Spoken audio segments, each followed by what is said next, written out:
Hi!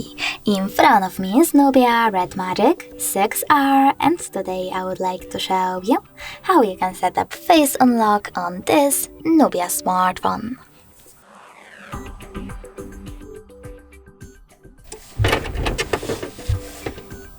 Begin with opening settings.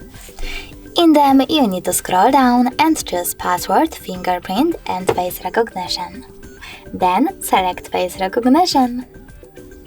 Now you need to enter your current login method and following that, read the instructions.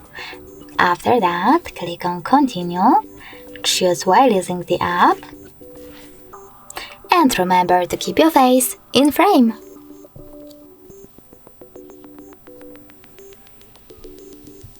Then you can switch on or off option screen fill light by tapping on this switcher, and even disable face unlock completely by clicking on this one.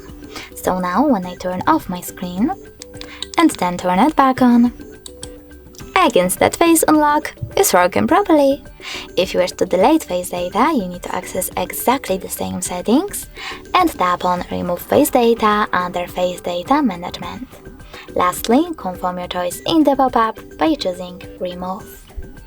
Thanks so much for watching. If you enjoyed this video, leave a like, comment and definitely subscribe.